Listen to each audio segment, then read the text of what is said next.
गुलामगिरीतून देशाला मुक्त करण्यासाठी ज्यांनी प्राणाचे बलिदान दिले त्यांना आठवण्याचे व अभिवादन करण्याचा दिवस म्हणजे 9 ऑगस्ट 19 अर्थात क्रांती दिन सन 1942 चा अखेरचा लढा देण्याचे महात्मा गांधींनी ठरविले.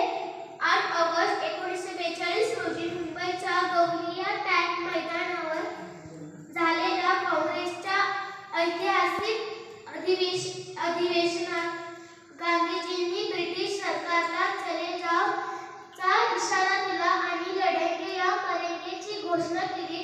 सारा देश पेटून उठला.